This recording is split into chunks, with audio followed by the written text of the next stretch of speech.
আমি যেহেতু তথ্যমন্ত্রী, সেই কারণে সাংবাদিকরা আমার সহকর্মী, তাদের অভিভাবক আমি, অতএব তাদেরকে আমার সবসময় দেখভাল করতে হবে এবং তাদেরকে আমার পৃষ্ঠপোষকতা করতে হবে। আমি মন্ত্রী হিসাবে আপনাদেরকে সাথে নিয়ে আমার কাজকর্ম আমি শুরু করতে চাই। আপনাদের সকলের কাছে জানতে চাই, যতদিন আমার হাতে দায়িত্ব আছে সেই দায়িত্ব সুস্থভাবে পালন করার জন্য আপনারা কি আমাকে সহযোগিতা করতে প্রস্তুত? ভোট দিয়ে ক্ষমতায় যাওয়াটাই কিন্তু শেষ কথা না। শেখ হাসিনার করুণ পরিণতিকে আমাদের সব সময় মাথায় রাখতে হবে। আমাদের প্রধানমন্ত্রী মন্ত্রিপরিষদের প্রথম বৈঠকে আমাদেরকে বারবার করে স্মরণ করিয়ে দিয়েছেন, আগামী দিনের বাংলাদেশ মানুষের স্বপ্ন পূরণ করতেই হবে আমাদের। যদি আমরা তা না পারি তাহলে আমাদের পরিণতি অতীতের মতোই হবে। আমরা কোনোভাবেই তা মেনে নিতে পারি না।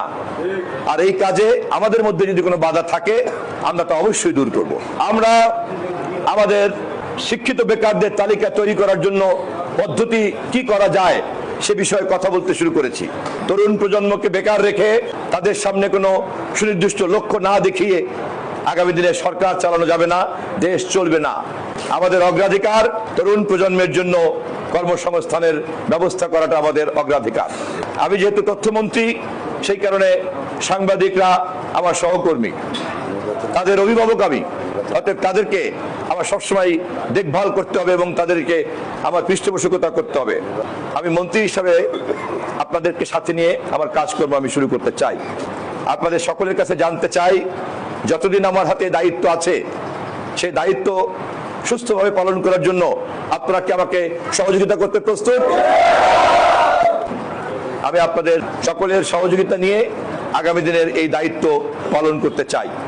দায়িত্ব পালন করতে অবশ্যই শৃঙ্খলা মানতে হবে। আমি আজকে একদিকে যেমন জনপ্রতিনিধি, আর একদিকে সরকারের নির্বাহী বিভাগের সদস্য।